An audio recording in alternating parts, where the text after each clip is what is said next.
Hello, dear grade 6 students. Today we will complete our lesson about North America part 3. Today we will talk about some climate zones of North America and major income resources of North America. First, we have to represent some new words which will help us to understand what we are talking about today. First, we have the word subtropical. Subtropical. First, the word tropical means areas near the equator. But subtropical is different. Subtropical climate characterized by hot, humid summers and mild winters.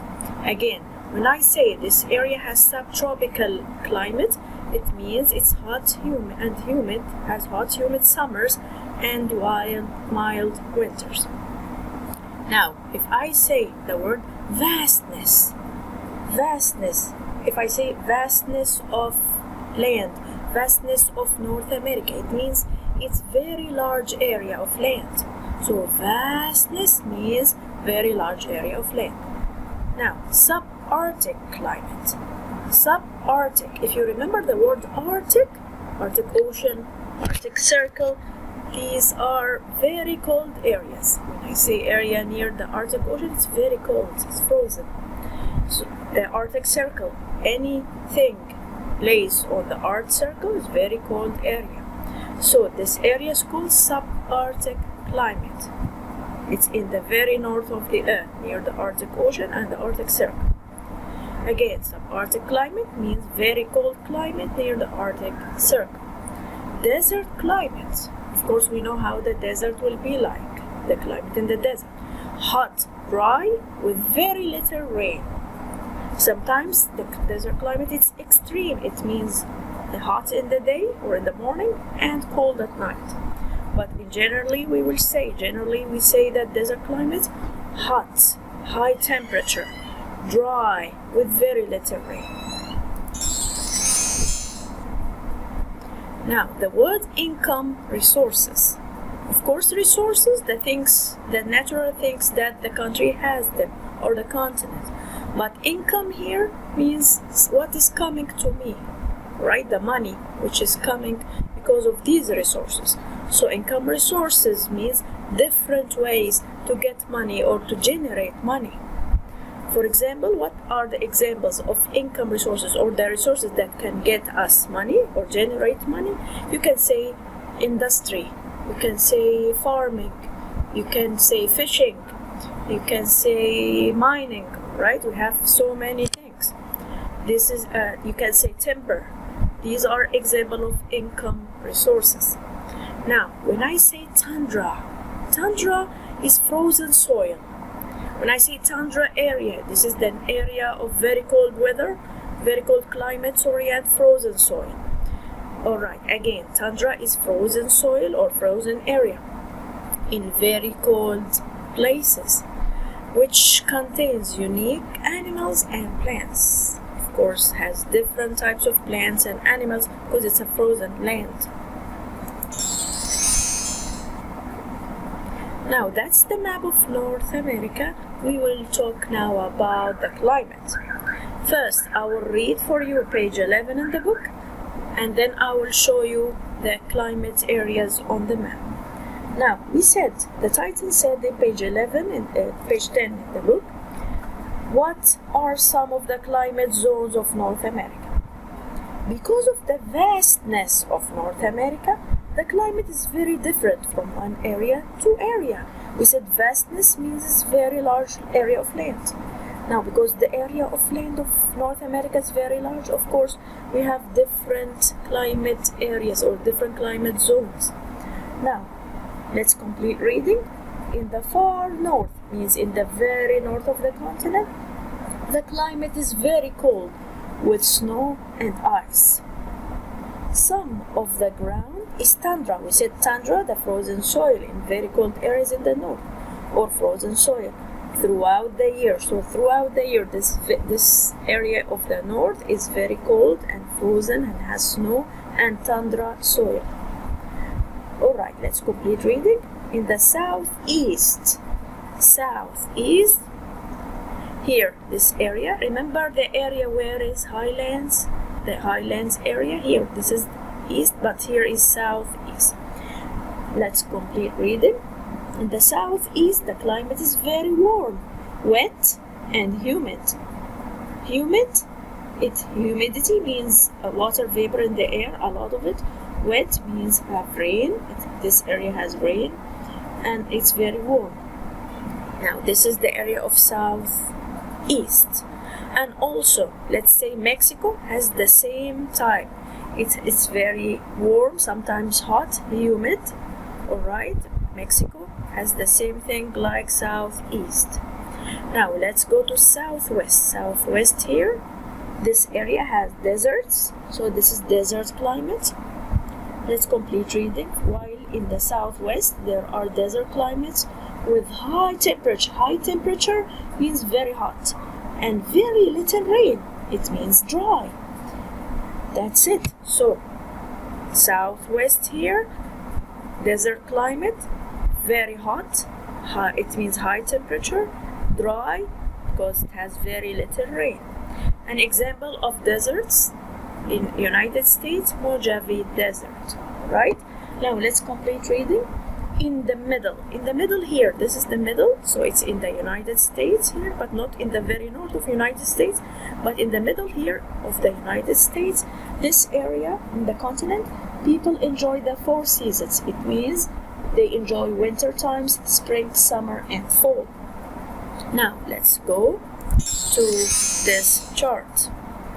In this chart, the climate of North America here, can you see the north area? Yes. North is very cold, like we said, through the year. It's always cold. It's never hot. Ice and snow, tundra climate, or tundra soil, very frozen soil. Where can I find this type of climate? The tundra climate or very cold climate is in Canada, in Alaska, of course, and north of the USA. Now let's go back to the middle of the continent, or in the USA. This area enjoys the 4 seasons. This area enjoys the 4 seasons, means spring, summer, fall, and winter. It's normal area.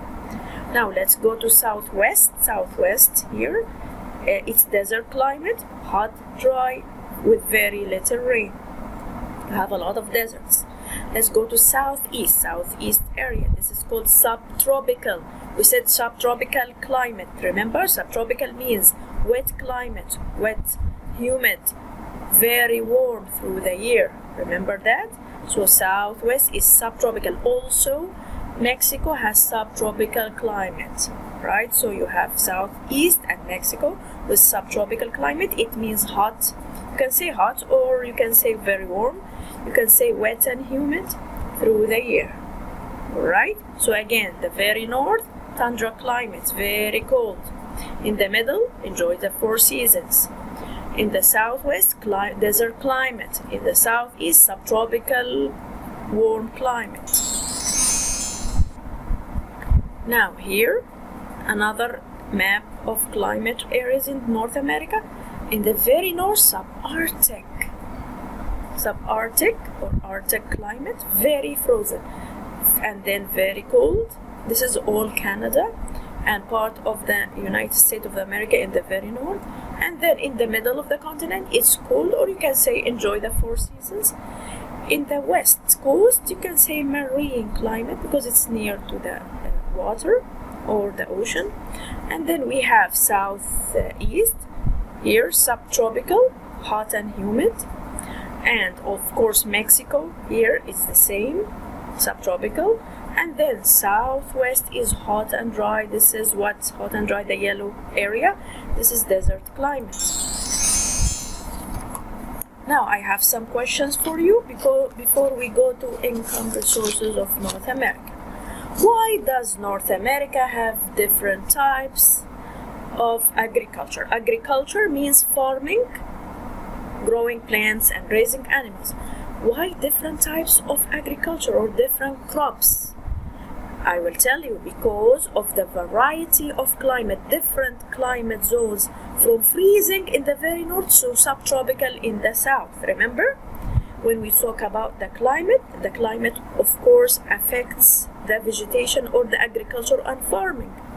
So in the very north you will find different types of plants and animals, and in the very south you will find different climates, so different plants and animals. So that's why North America have different types of agriculture, because we said agriculture means farming and raising animals, and of course farming and raising animals are affected by the type of climate. Question 2. Why is the climate different from one area to another in North America? We said when we read in the book, because of the vastness of North America. North America is vast. It has very large areas of land, so because it's very large areas of land, we have different lines of latitude, so different climate. Right? Let's go next. Now we will talk about income resources of North America. Remember we said every continent or country has resources. So income resources are the ways to get money to the country or the continent. So we need to know what are the resources that can give us money or give our continent money. Number 1, different types of agriculture or farming. You can say farming. Number 1 is farming or agriculture. Number 2, timber means wood. Number 3, mining means getting things from under the ground or from the mountains. Number 4, oil and natural gas. Number 6, number 1, 2, 3, 4, 5. Number 5 is industry. Again, number 1, different types of agriculture or farming. What are the types of crops there? You can see wheat, corn, vegetables, fruits, and livestock. Livestock means raising animals. So this is number 1, agriculture. Number 2, timber. Timber, where can I get the timber? From the forest in the east of North America. And of course we can get lumber for houses. We use this type of lumber, the wood, for building houses. Alright, let's go to number 3, mining. Mining is the major industry in North America, very important. Also, they produce in North America coal, iron, copper, and bauxite. Number 4, we can find a lot of oil and natural gas in North America, especially a lot of areas near the water and east. The timber, of course, you can find it in the forest in the eastern highlands. Industry, we have different industries, alright, in North America as well. Electronic industries, clothing industries, what else? Fishing industries.